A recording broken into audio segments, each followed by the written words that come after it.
So I think that's the biggest advantage, is that we actually have a funded spaceport that has those geographical and socio-economical advantages that Chris pointed out, being both remote enough but central enough at the same time. Hey SpaceWatchers, this is Space Café Radio, your channel about trends, great people and awesome events. How much do you know about the far north in space? And no, my question is not if you have seen all episodes of The Vikings or alike.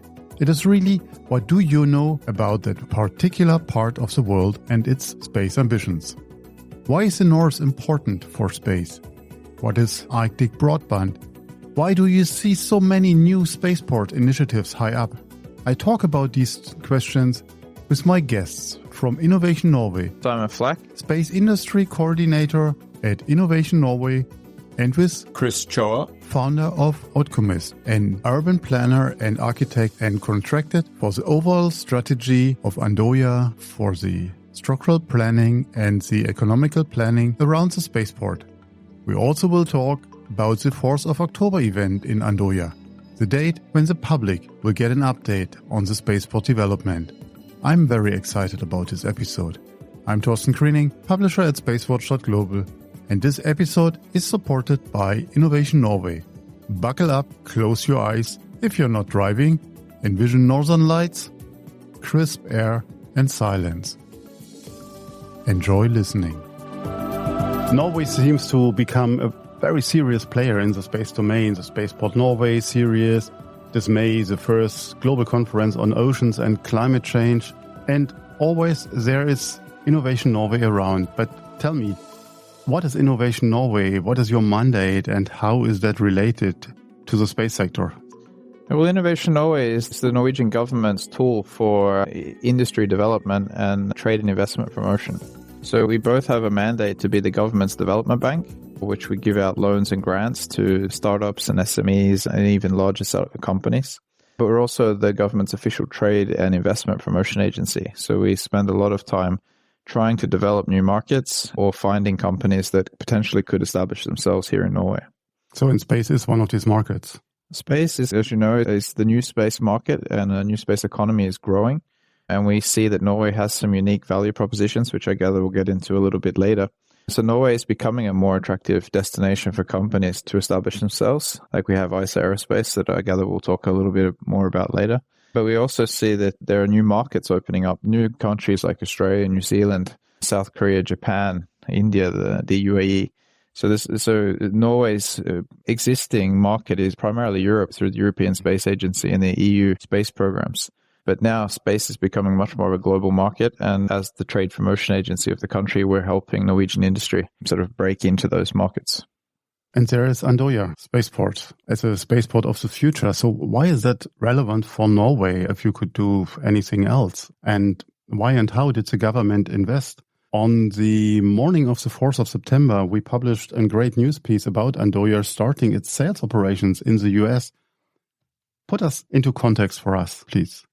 Norway has the unique sort of geographical value proposition that we're sort of located in such a way, and our borders are sort of aligned in such a way that you can actually launch from Andoya into sun-stationary and polar orbits without crossing foreign borders before reaching space. And then we also have the advantage being so far north that we sort of avoid the commercial flight traffic and a lot of the shipping traffic that is sort of limits launch further south in Europe.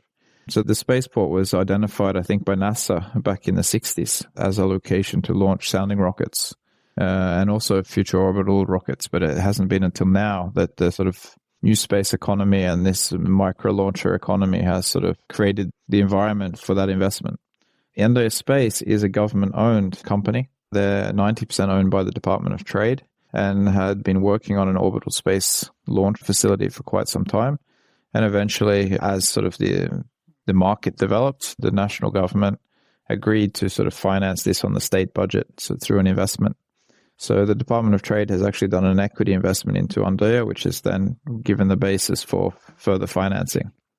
So I think the total financing is around 1 billion Norwegian kroner. I didn't know that Andoya is in operation since the 60s one. Yeah, it's actually the second most important sounding rocket range for NASA. So I think they launched their first rocket in 64, I think it was, or 60, yes, around that. It's been, and there's a lot of activity. So now they launch for NASA and JAXA and ESA, and quite a lot of organizations launch their sounding rockets from there. We hear a lot about spaceports in Europe. I mean, they're popping up all over the place, or many of them are in the north for the reasons you just mentioned, or on islands. So what differentiates Andoya Spaceport from others? Well, as Simon said, because of its very, very high northern latitude, it's ideal for sun-synchronous and polar orbit launches. There are very, very few obstacles downrange. It's water. We don't overfly other territories. We don't have the danger of dropping anything on anybody else. So it's quite isolated, but not that isolated. And that's the sweet spot. You know, ideally you want to be far from a very, very large urban center, but not so far that it's not attractive to the whole group of people who might otherwise be part of the industrial cluster. Because remember, there's not just the launch, there's the logistics, there's testing, there's operations. There may be other secondary and tertiary research operations and economic operations. And all of these want to attract people, and the people want to live very, very near where they work. And so this ideal combination of remoteness, but not too remote, the right kind of population, the right kind of demographic background, it's a really ideal place. And what we're trying to do here is focus, at least from our side with the regional plan, not just on the technical launch activities themselves, but the whole host of economic activities that can then create economic benefits for the region, for the nation, and other parts of Europe. Interesting. Simon, do you want to chime in? Yeah, I think I can add a little bit on the financing side. So like we know that a lot of these spaceports in Europe are privately financed. Unfortunately, the global economy isn't in a good place right now, and it doesn't look to be getting any better anytime soon. The advantage we have there is that the spaceport is already funded. The government has gone in with the equity, and there is the basis for the financing. Pad A is complete and will soon be taken over officially by Isar Aerospace, which they hope to launch potentially at the end of this year. We'll see how that goes. So I think that's the biggest advantage, is that we actually have a funded spaceport that has those geographical and socio-economical advantages that Chris pointed out, being both remote enough but central enough at the same time. You mentioned Isar Aerospace. They announced, you just mentioned end of the year, their maiden flight, at least from Andoya. How is their engagement? Is it just for this one flight, or are they planning for regular flights? So what is the setup? So how far can you talk about that? Yeah, so Isar Aerospace has signed a 20-year lease on Pad A and the assembly hall. So that's an exclusive license on that pad. So they control that pad as if it was their own. The spaceport itself has been licensed for 30 launches a year. And Isar will probably use about 15 of those. I think they're actually contractually obligated to launch up to around 15 times a year for that exclusivity. They're planning quite some heavy cadence. That's interesting. So let it fly. Yeah. Most important question is, after all, are you ready to launch? I mean, in terms of building the structure, the security, the regulation. Well, again, as we were talking about, there are operations that are strictly connected to the launch and launch activities themselves. Simon can talk a little bit more to that. And I would say the answer to that is they've been in preparation for several years. There's quite a bit of construction underway, and all that is going very, very well. In addition to all of that are the elements that will actually make this an economic positive for the whole region. And that actually goes beyond the space technology. It'll be the tourism frameworks, the commercial. If you have people coming to watch launches, where will they stay? Where will they eat? How will they travel there? And we have some extraordinary advantages. We have an air base and regularly scheduled flights that are right to Andoya. We have a position on a tourism network that's already quite attractive. And we have a lot of people who are actually interested in both the technical side of the launching and also, say, the softer economic side of all the other industries. Some of them have very little to do with launch themselves, but they directly support each other. So that reciprocity is also very, very interesting. Stay with us. We'll be right back. Moving is right up there with death and divorce in the Stress Olympics. But fear not. Turn that box of woes into a crate of woes with moving tips in the Life Beyond Boxes podcast with Premium Q Moving. Dive into the world of hassle-free moves, learn tips and tricks to save on cash and your sanity. Say goodbye to those moving meltdowns and hello to the smooth sailings, or should we say smooth movings? Tune into Life Beyond Boxes with Premium Q Moving on lifebeyondboxes.com or find us on your favorite podcast platform, and with us, unpack the secrets to a stress-free move. And on the regulatory side, I think Norway was actually one of the first countries, if not the first, to have a space law in Europe. We had a few sentences that sort of regulated spaceflight, and we're currently putting together a more complete space law. But the spaceport is approved on the basis of existing space law and an upcoming dialogue with the new one. And it's approved for, like I said, 30 launches a year. Yeah, so Isar is also then having, of course, to certify their launch vehicle, and I think that's 3 to 4 test launches they have to sort of get through before they're commercially licensed. But all that is sort of on track. Currently, they're waiting for the Department of Safety and Security to approve fueling infrastructure, and that's sort of permitting and make sure all that gets done. But it's mainly paperwork. Infrastructure-wise, there's been building on the site for a long time, so the Pad A is complete as far as like the stone filling and the concrete and access road and the IAT hall and the fiber optic cables and the launch control center, and all that is in place and will be inaugurated, I think, on the 2nd of November by the Crown Prince. So we actually have an operational pad very, very soon that is ready to go. If Isar Aerospace is ready to stack their rocket, then I think it will be all systems go for in the very near future. It's good to know also that your space law included private space launches, because that is what we find out. Many of the countries with or without a space law is struggling a bit. The commercial component, because space in the 60s or 70s was not supposed to be a private endeavor, as we all know. I think we're very lucky there, but the space law wasn't so detailed. So it was sort of focused around the activities on day, and it was basically like you can launch as long as you do it safely. And okay, keep it easy, yeah. Yeah, keep it easy. And Norway also was very rapid to actually establish the space regulatory agency. So at the Civil Aviation Authority, there is now a space authority, and the authority for launch has been moved from the Norwegian Space Agency to the Space Authority. So from now on, they'll have the authority for launch and activities in space. Interesting. So there will be an event, if I'm not mistaken, on the 4th of October about the status update to a wider public. So, and we are just doing a glimpse of that, I suppose. What can we expect on that day? Well, the whole team has been on a very long journey, actually, in terms of planning terms. We've been at this probably for about a year and a half. And it started, as Simon can remember, with just a tiny kernel of a discussion about what we could do on Andoya itself. And we brought on board this extraordinary team, including Arup, which is an internationally known infrastructure company, specialist tourist company. We have infrastructure, economic experts. And the journey that we've been on has been fascinating for me personally, because it started so closely allied around the territory, around the launch pad itself, the launch activities. And we started to realize that this is a much bigger idea. It's not just about the development that we would do on the island or even just in the county. It had implications for the whole nation. And there are many times when people can come together with ideas for economic projects. There are ways that we can make spatial plans. But for the first time, I think we have a spatial plan that also locates projects, not only for Andoya, but also for the whole nation. And on the 4th, we're going to be explaining this vision, and we'll also be showing specific ideas that would be possible right near the airbase, for example, or infrastructure improvements that will catalyze the whole operation.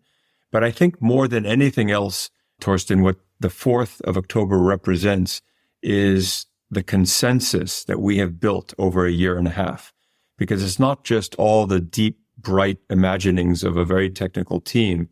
There are hundreds and hundreds of conversations that we've had with individuals and with groups. And this is really the chance that we have to represent all of that so that people can see the evidence of that discussion, the evidence of that consensus that all points to this kind of once in a generation inflection point where technology around space launch can come together with the economic potential for a whole nation around a whole host of issues. So that's really what we're expecting on the 4th.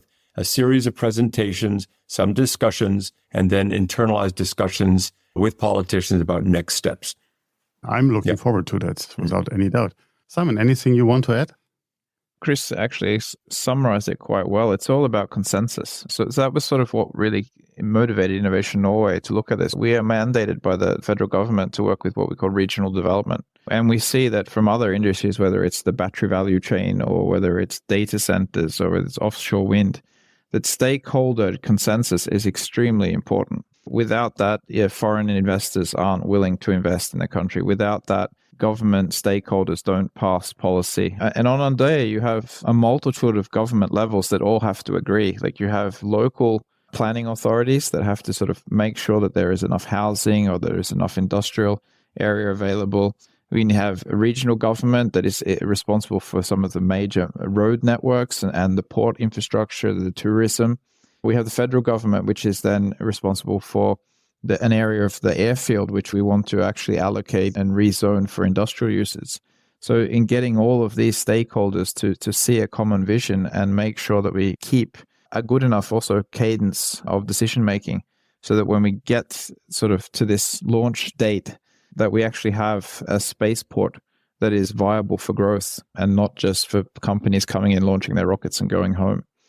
I know that's hard to ask an American and an Australian now about how Norway perceiving space for them. So what is the feedback you get from the normal Norwegian on the street when you're around or from your friends? Are they keen for space or do they say, oh yeah, come on, toys for boys? Well, I would say that Norwegians have a cultural thing we call janteloven, which is this sort of, you're not meant to boast. And Norway doesn't really boast about this history of space going back to the 60s. So many Norwegians, even when I have contact sort of news channels or politicians, don't actually know that Norway has a thriving space industry. They don't know that, for example, KSAT is the world's leading satellite ground infrastructure.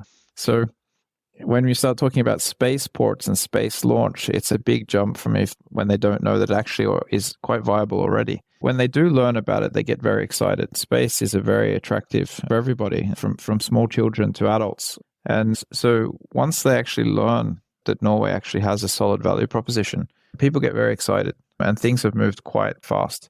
But again, it's the process that Chris has run for us that has allowed these stakeholders to become educated and then sort of make decisions and get involved. I would add, as not only an American, but as a New Yorker, the concept of janteloven was quite alien to me because, as you probably know, New Yorkers will boast about capability before anything actually is there. Here, we have exactly the opposite. We have a real capability. We have an extraordinary geography. We have amazing people, and not only that, allied industries that are reciprocating and mutually supportive. But this is an inflection point. And for this to be very meaningful for Norway, it will become a gateway for Europe and the whole world into polar orbits. But it's something that the Norwegians themselves have to embrace and have to support. And the modesty that comes from understanding you have great capability is very attractive. But the modesty also has to be backed with real capability, and the capability has to be supported by a wide range of people for it to actually bear fruit. So we think the October 4th presentations are very important, and this is only just the beginning of all the allied economic activity that will grow up around a space launch. So we're looking forward to it very much.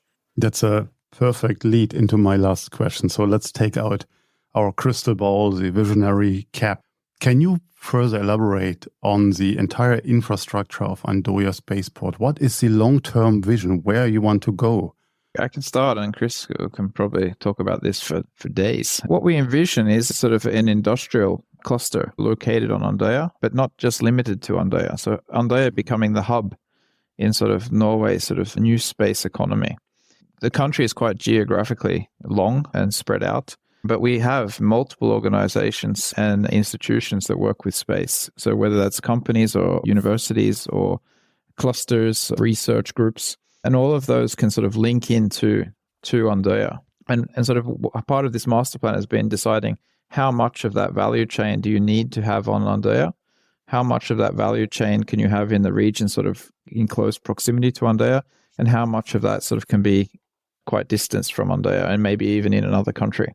The vision we see is sort of like a mini Cape Canaveral, a place where it's both a tourism destination, where both for sort of hobby tourism and also professional tourism.